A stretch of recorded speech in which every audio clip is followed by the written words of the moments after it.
Hello student, welcome back in class 10th Maths NCERT. Today we are going to discuss again chapter 1 real number.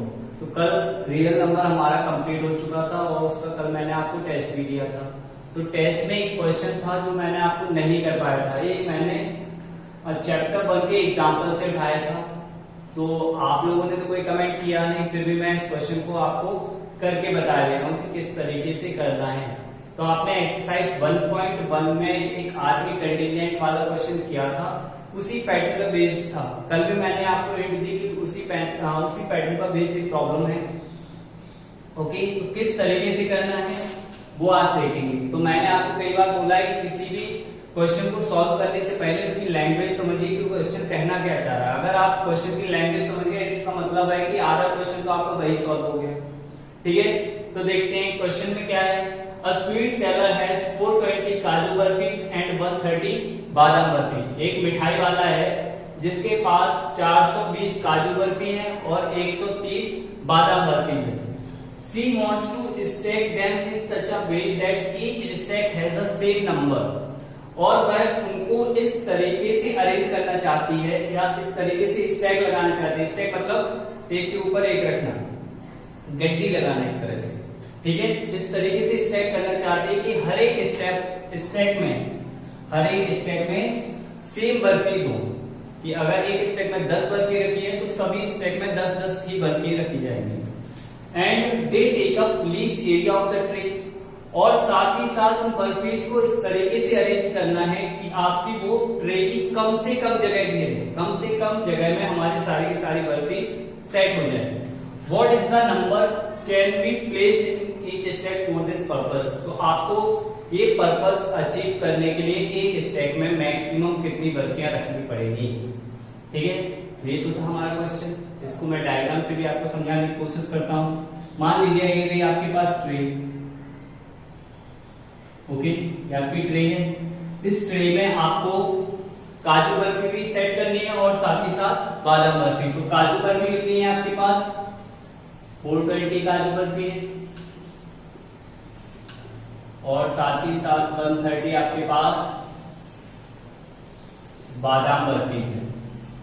ठीक है, हम पहले काजू बर्फी को जमाते हैं। ठीक है, स्टैक लगाते हैं काजू बर्फी का। तो देखिए मैंने काजू बर्फी यहां से लगाना स्टार्ट की।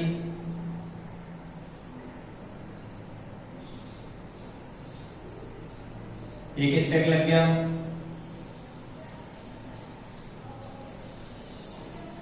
ये दूसरा स्टैक लग गया,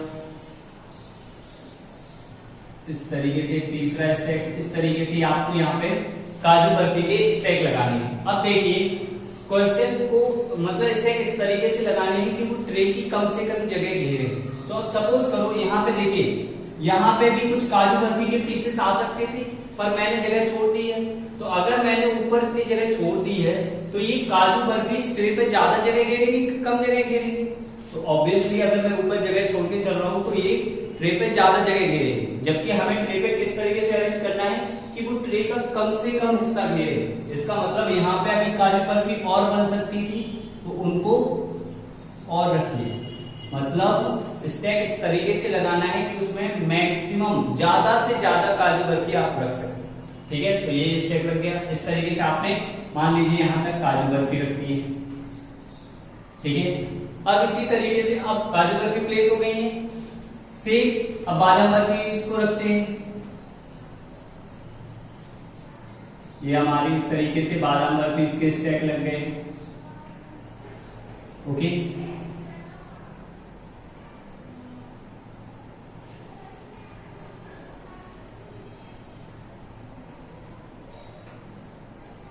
इस तरीके से ये हमारे बादाम बर्फी इसके स्टैक लग गए। हमें नहीं पता है कि एक स्टैक में कितनी काजू बर्फी आई हैं और कितनी बादाम बर्फियां। तो आपको पता है स्टैक इस तरीके से लगाने थे कि एक स्टैक में जितनी काजू बर्फी होंगी उतनी ही बादाम बर्फियां होंगी। तो हमें पता नहीं है तो हम इस चीज को क्या मान लेते हैं एक्स, कि एक स्टैक में कितनी बर्फी आई है, एक्स नंबर ऑफ बर्फीज आई है। अब काजू बर्फी के कितने स्टैक लगाए वो भी हमें पता नहीं है तो हम उसको क्या मान लेते हैं, हमने स्टैक लगाए मान लीजिए बाय। काजू बर्फी के कितने स्टैक लगाए बाय। सिमिलरली बादाम बर्फी के कितने स्टैक लगाए वो भी हमें नहीं पता है। ठीक है, तो हमने उसको क्या मान लिया, जेड। ओके, तो ये समझ में आया। हमने काजू बर्फी इसके कितने स्टेक लगाए, एक स्टेक में कितनी काजू बर्फी है वो पता नहीं था, तो हमने एक्स मान लिया। हमको पता है कि हर एक स्टेक में नंबर ऑफ बर्फी सेम है, तो ये एक्स इस स्टेक के लिए भी होगा, इस स्टेक में भी एक्स काजू बर्फी होंगी, इसमें भी x number of kaju barfi, इसमें भी एक्स नंबर ऑफ बादाम बर्फी, तो इसमें भी एक्स नंबर ऑफ बादाम बर्फी। कितने काजू बर्फी कितने स्टेक लगाए वो हमें पता नहीं था, हमने बाई मान लिया। कितने बादाम बर्फी इसके स्टेक लगाए वो हमें पता नहीं था, हमने उसको जेड मान लिया। ओके, तो अब जो एक्स बाई जेड माने ये हमें बताने पड़ेंगे कि है क्या है, तो हम लिख देते हैं let X is equal to क्या है,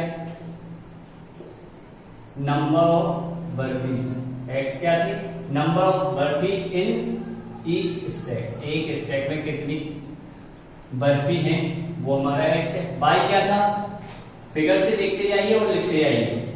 फिगर में क्या है, बाई क्या है, number of stack of kaju barfi, number of kaju barfi stack.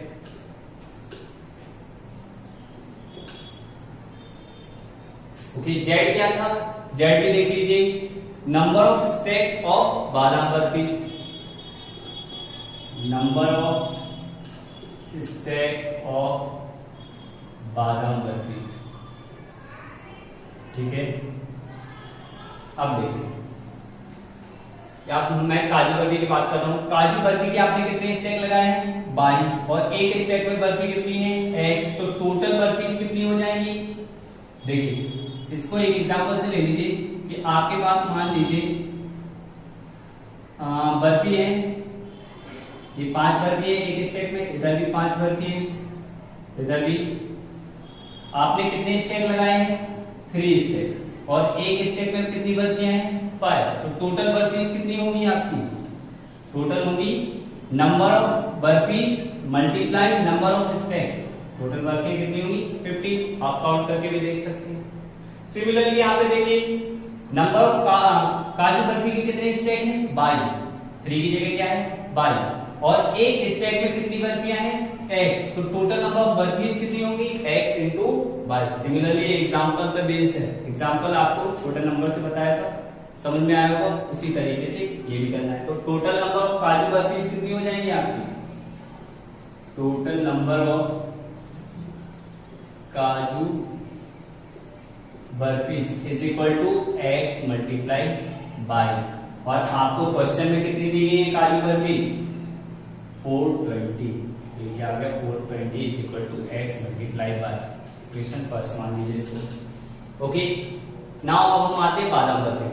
तो देखिए बादाम बर्फी के कितने स्टेप लगाए स्टूडेंट, तो ये हमारी total number of barfis is equal to x multiply by, total number of kaju barfi कितनी दी गई थी 420, हमने वैल्यू प्लेस करी 420 is equal to x multiply by, this is your equation first. अब देखिए अब बादाम बर्फीज की भी बात करते हैं, तो आपके बादाम बर्फीज के स्टैक कितने हैं, z, और एक स्टैक में कितनी बादाम बर्फियां हैं, x, तो टोटल नंबर ऑफ बादाम बर्फीज कितनी हो जाएगी, x multiply z। Now total number of बादाम बर्फीज कितनी हो जाएंगी, x मल्टीप्लाई z, और आपको टोटल नंबर ऑफ बादाम बर्फीज कितनी दी गई है, 130, कितनी है 130, तो 130 is equal to x multiply z। अब देखिए इक्वेशन फर्स्ट हो गई, इक्वेशन सेकंड हो गई। आपको निकालना क्या था ये देख लीजिए, what is the number can be placed in each step for this purpose, कि एक स्टेप में नंबर ऑफ बर्फीज कितनी रखी जा सकती थी, मतलब आपको x की वैल्यू निकालनी, क्या निकालनी है x। तो यहाँ पे देखिए इक्वेशन फर्स्ट में ये x है, और इक्वेशन सेकंड में भी आपका क्या है x। इक्वेशन फर्स्ट देखिए 420 के x और y, 420 को आपने दो नंबर्स के प्रोडक्ट के फॉर्म में लिखा है, इसका मतलब ये दोनों नंबर्स इसके क्या है फैक्टर, एक तरह से 420 का एक फैक्टर x है और एक y है। सिमिलरली 130 को भी आपने प्रोडक्ट फॉर्म में लिख दिया, इसका मतलब x और z भी 130 का क्या है फैक्टर। आपको वैल्यू किसकी निकालनी है, x की, तो देखिए x 420 का भी फैक्टर है, x 130 का भी फैक्टर है, मतलब एक ऐसा फैक्टर चाहिए जो 420 का भी हो और 130 का भी हो। कहने का मतलब है एक ऐसा नंबर चाहिए जो इन दोनों में क्या हो, कॉमन हो, कॉमन फैक्टर चाहिए। क्या चाहिए, कॉमन फैक्टर मतलब कॉमन फैक्टर आपको किससे मिलता है? आपको पता है कि जब आप इन दोनों का एचसीएफ निकालेंगे तो आपको क्या मिल जाएगा? कॉमन फैक्टर मिल जाएगा। तो आपको सिंपली दोनों नंबर्स का क्या निकालना है? एचसीएफ निकालना है। तो सिंपली क्या होता है, कई बार टीचर्स इसमें इस क्वेश्चन को आपको सिंपली बोल देंगे कि 420 और 130 का क्या निकाल दीजिए, एचसीएफ आपका आंसर आ जाएगा। तो उससे भी आपका आंसर तो आ जाएगा, पर आपको पता नहीं होगा कि एचसीएफ क्यों निकालना है। तो हमने इतना आपको इसलिए बताया है कि आपको पता चल सके कि एचसीएफ निकालना क्यों है आखिर। क्योंकि देखिए बोर्ड एग्जाम है, बोर्ड एग्जाम में जरूरी नहीं है कि यही का यही पूरा क्वेश्चन छपा हुआ आ जाए। हो सकता है वो इसका पैटर्न बदल दे, थोड़ी सी लैंग्वेज बदल दे, तो फिर अब जो आप रटके गए थे कि सर ने तो पढ़ाया था कि इन दोनों का एचसीएफ निकालना है, और आपका अगर पैटर्न बदल गया थोड़ा सा तो आप कंफ्यूज हो गए। तो आपको क्या है, कोई क्वेश्चन रटना नहीं है, आपको समझना है। तो हमने आपको अच्छे से बता दिया कि इसमें एचसीएफ क्यों निकालना है। ओके, आप एचसीएफ निकालना तो एचसीएफ निकालना आपको आता ही है। और हम एचसीएफ निकालना किस मेथड से सीख रहे थे? इसमें यूक्लिड डिवीजन लेमा। तो हम इसमें भी यूक्लिड डिवीजन लेमा की हेल्प लेंगे। तो यहाँ पे आप लिख दीजिए, आपको क्या निकालना है? एक्स कैसे निकालोगे? एचसीएफ ऑफ 420 और 130 जो आएगा वही आपका एक्स होगा, वही आपकी एक्स की वैल्यू होगी। ओके, तो एचसीएफ निकालिए किस मेथड से? आपको पता है वही Euclid division lemma. Euclid division lemma में आपको पता है कि आपको आप यहाँ पे लिख लीजिए कि मैं अलग से लिख दे रहा हूँ कि मैं निकाल रहा हूँ एचसीएफ ऑफ 420 और 130। यूक्लिड डिवीजन लेमा लगाने के लिए आपको दो इंटीजर्स चाहिए। तो एक इंटीजर ये हो जाएगा, दूसरा इंटीजर ये हो जाएगा।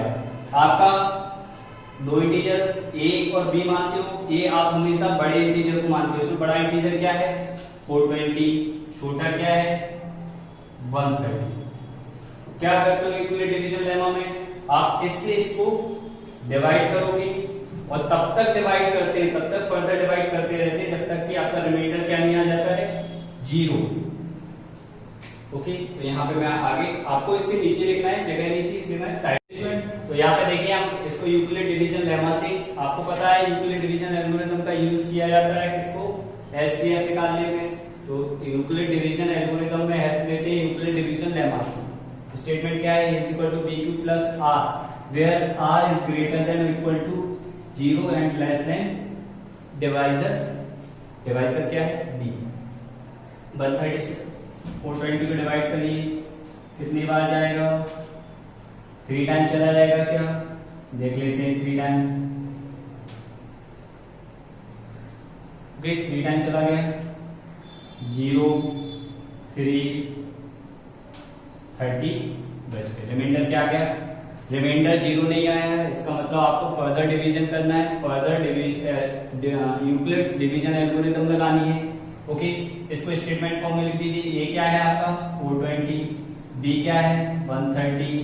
क्यू क्या है? 3। रिमाइंडर है 30। ओके, तो क्या लिख देते हैं? Here remainder is equal to 30 which is not equal to 0, जो 0 के इक्वल नहीं है। 0 नहीं है तो आपको नेक्स्ट स्टेप में जाना है, फिर से यूक्लिड डिवीजन एल्गोरिथम लगानी है। फिर से आपको दो नंबर चाहिए या दो इंटीजर चाहिए। तो एक तो अगले केस में आपका जो इस केस में रिमाइंडर है वो अगले केस के लिए डिवाइजर बन जाएगा, और जो पिछले केस में डिवाइजर था वो डिविडेंड बन जाएगा। तो इस केस में आप फिर से वही लगाओगे आगे, यूजिंग यूक्लिड्स डिवीजन लेमा। फिर से लगा दीजिए वही, फिर से a is equal to B Q plus R. इस बार आपका जो रिमाइंडर था वो बन गया डिवाइजर, और जो डिवाइजर था वो बन गया डिविडेंड। तो कितनी बार जाएगा? 4 बार चला जाएगा। 120, रिमाइंडर बचेगा 10। फिर से रिमाइंडर 0 नहीं आया, इसका मतलब आपको फिर से यूक्लिड डिवीजन एल्गोरिथम लगानी है, यूक्लिड डिवीजन लेमा लगाना है। फिर से इसको स्टेटमेंट फॉर्म में लिख दीजिए। ए क्या है? 130। बी है आपका 30, क्यू है 4, रिमाइंडर है 10। फिर से वही लिख देंगे, here remainder is equal to 10 which is not equal to 0।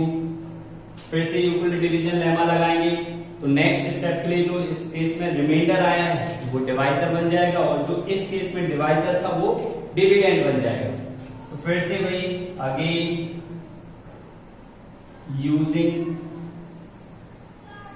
Euclid's division lemma, फिर से लेमा लगा दीजिए भाई, A is equal to B Q plus R, B Q plus R, फिर से डिवाइड करिए 10 से 30, 10 3 जा 30, रिमाइंडर क्या आ जाएगा 0। इस केस में आपका रिमाइंडर जैसे 0 आ गया, तो जो जिस डिवाइजर से रिमाइंडर 0 आया है वही डिवाइजर आपका क्या हो जाएगा एचसीएफ। इसको पहले स्टेटमेंट फॉर्म में लिख दे रहा हूं, 30 is equal to 10 multiply 3 plus 0, remainder 0 आ गया। इसका मतलब जो इस केस में डिवाइजर है वही आपका क्या हो जाएगा एचसीएफ। तो एचसीएफ ऑफ 420 और 130 क्या हो जाएगा। ओके, तो मैं इसको ओके स्टूडेंट, तो नीचे जगह दी है, मैं यहाँ पे साइड में लिख दे रहा हूं, आप लोग इसके नीचे लिखेंगे।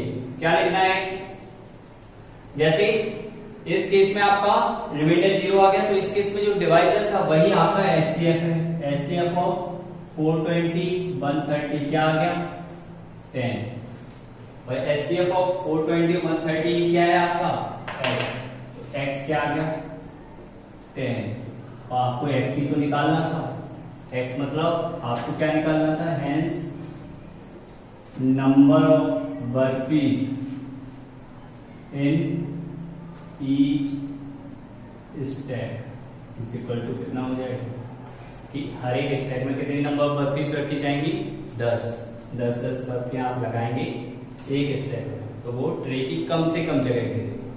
ओके स्टूडेंट, तो आई होप आपको समझ में आया होगा। एक बार फिर से रिकॉल कर लेते हैं इस क्वेश्चन को। देखिए, ये आपको फिगर बना लेना है, फिगर से आपको सारी चीजें क्लियर हो जाएंगी कि सर ने किया किस तरीके से। हमें देखिए इस चीज में बहुत सारी चीजें अननोन थी। काजू के कितने स्टेक लगाए हमें पता नहीं था, तो हमने बाई माना। बादाम बर्फी के कितने स्टेक लगे वो भी पता नहीं था, हमने जेड मान लिया। एक स्टेक में कितनी बर्फियां हैं वो भी पता नहीं था, तो उसको एक्स मान लिया। अब इस फिगर्स के अकॉर्डिंग हमने नंबर ऑफ काजू बर्फी निकाली, तो total number of kaju barfi जितने स्टेक है, एक स्टेक में जितनी बर्फियां उन दोनों को मल्टीप्लाई करोगे तो total number of kaju barfi आ जाएगी। और आपको क्वेश्चन में दिया गया था 420, अपने 420 is equal to x multiply by equation first. Similarly बादाम बर्फी के लिए भी किया, तो 130 is equal to x multiply z। अब हमें पता था हमें x की वैल्यू निकालना है, x इसका भी एक फैक्टर है, x इसका भी एक फैक्टर है। इसका मतलब है कि x इन दोनों नंबर्स के बीच में कॉमन फैक्टर है। कॉमन फैक्टर मतलब आपको कैसे निकालते हैं कॉमन फैक्टर दो नंबर्स के बीच में, एचसीएफ की हेल्प से। इसका मतलब आपको 420 130 की हेल्प लेनी थी, सॉरी 420 130 का एचसीएफ निकालना था।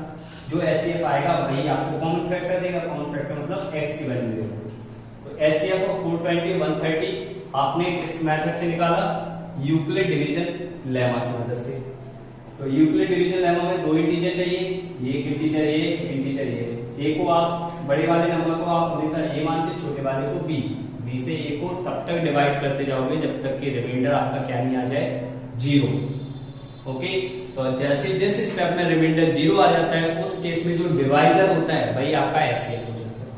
तो इस केस में रिमाइंडर 0 आया था और इस केस में डिवाइजर 10 था, तो 10 ही हमारा क्या हो गया एचसीएफ। और एचसीएफ ऑफ दिस नंबर ही हमारा क्या है x की वैल्यू मिल गई, x की वैल्यू मिल गई मतलब number of barfis in each stake.